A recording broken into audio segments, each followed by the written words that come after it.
शिवाजी महाराजांची सून, राजाराम महाराज यांची धर्मपत्नी आणि हंबीरराव मोहिते यांची कन्या होती महाराणी ताराबाई. 1683 ते 84च्या सुमारास ताराबाईचा विवाह महाराज राजाराम यांच्याशी झाला.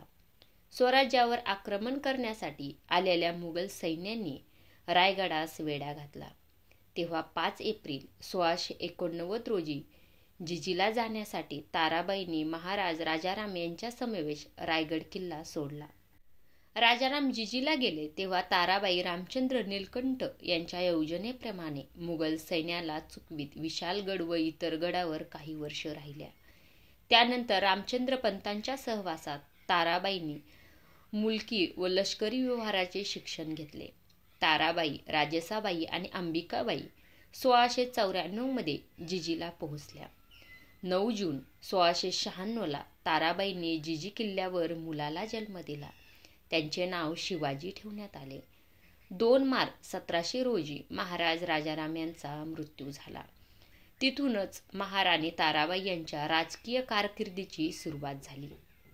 छत्रपती राजाराम महाराजांच्या मृत्यूनंतर राज्यकारभाराची सर्व सूत्रे त्यांनी आपल्या हाती घेतली. मराठा सैन्यातले शूर सरदार संताजी घोरपडे आणि तानाजी जाधव यांच्या साथीने महाराणी ताराबाईंनी औरंगजेबाच्या मुघल सैन्याला सतत हुलकावणी दिली. घोडस्वारीमध्ये निपुण असलेल्या ताराबाई अत्यंत बुद्धिमान, तडफदार होत्या. त्यांना युद्धकौशल्य आणि राजकारणातील उलाढालीचे तंत्र अवगत होते. इसवी सन 1700 ते 1707 या काळात शिवाजी महाराजांच्या या सुनेच्या तडफदार धोरणामुळे आणि मुद्देगिरीमुळे औरंगजेबाला मराठ्याची झुंज देत 7 वर्ष दक्षिणेत मुक्काम करावा लागला. अखेरीस अपयश येऊन तेथेच त्याचा मृत्यू झाला. या काळात ताराबाई आणि शिवाजी कोल्हापूर यांचा मुक्काम अधिकतर पन्हाळ्यावरच होता. 1705 मध्ये मराठी फौजा नम्रता ओलांडून मावळा प्रांतात शिरल्या आणि मुघल फौजांना त्यांनी पराभूत केले. जिंकलेल्या प्रांतामधून चौथाई आणि सरदेशमुखी वसूल करून ताराबाईंनी स्वराज्याची तिजोरी आर्थिकदृष्ट्या बळकट केली. शाहू महाराज मुघलांच्या कैदेत असताना ताराबाईंनी आपला पुत्र शिवाजीचा विशालगड येथे राज्याभिषेक करून त्यांच्या नावाने राज्यकारभार पाहू लागल्या होत्या. त्यांनी सैन्याधिकाऱ्यांची नेमणूक करून औरंगजेबाला खुले आव्हान देत युद्ध सुरू केले. 1705 मध्ये मराठ्यांनी पन्हाळा मुघलाकडून जिंकून घेतला. त्यानंतर ताराबाईंनी पन्हाळा ही मराठा राज्याची राजधानी केली. दक्षिणेतील मुघलांच्या सैन्यांचे बळ कमी व्हावे म्हणून त्यांनी उत्तरेस व पश्चिमेकडे चढाई केली. 1700 ते 1707 पर्यंत मुघलांनी घेतलेले बहुतेक गड ताराबाईंनी परत मिळवले. औरंगजेबाचा मृत्यू झाल्यानंतर शाहू महाराज मुघलांच्या कैदेतून सुटून स्वराज्यात परत आल्यानंतर ते खरे शाहू महाराज आहेत का याची खात्री ताराबाईंनी करून घेतली. त्यानंतर शिवाजी महाराजांचे खरे वारसदार आपणच आहोत असा दावा शाहू महाराजांकडून करण्यात येऊ लागला. 12 ऑक्टोबर 1707 रोजी खेडकडूस येथे ताराबाई व शाहू महाराज यांच्यात लढाई झाली. ताराबाईच्या ताब्यात असलेले गड शाहू महाराजांनी मिळवून घेतले.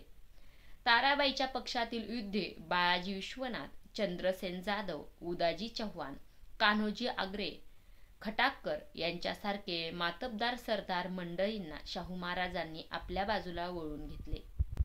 1714 मध्ये राजाराम यांची दुसरी पत्नी राजसाबाई यांनी आपला मुलगा संभाजीला पन्हाळा येथे छत्रपतीच्या गादीवर बसून ताराबाई व तिचा मुलगा शिवाजी यांना अटक केले.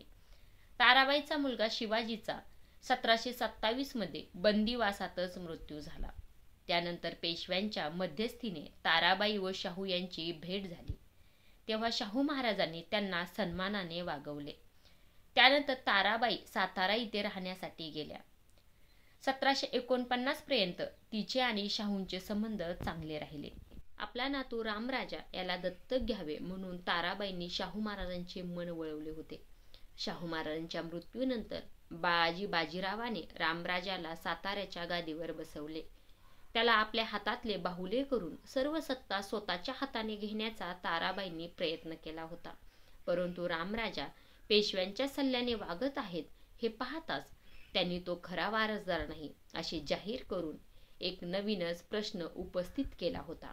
1750 मध्ये साताऱ्यात असता ताराबाईंनी रामराजास कैदेत टाकले.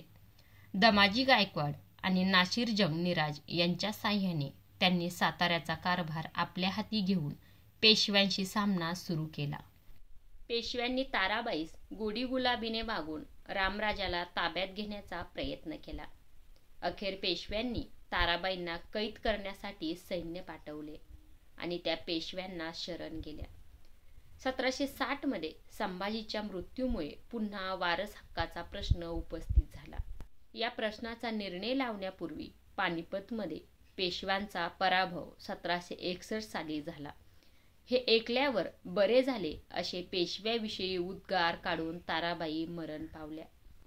ताराबाई अत्यंत हुशार राजकारणी व कारस्थानी होत्या. आपल्या विरुद्ध पक्षातील माहिती काढण्यासाठी त्यांनी स्वतःचे हेर नेमले होते. राजारामाच्या वारस हक्कासाठी भांडून कोल्हापूरची वेगळी गादी निर्माण केली.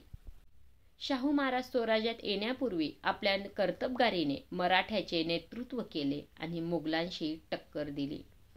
अशा होत्या महाराणी ताराबाई. व्हिडिओ शेवटपर्यंत बघितल्याबद्दल मनापासून धन्यवाद. आणि हो, आपल्या चॅनलवर तुम्ही नवीन असाल तर चॅनलला सबस्क्राईब केल्याशिवाय जाऊ नका आणि व्हिडिओ लाईक करायला विसरू नका. धन्यवाद.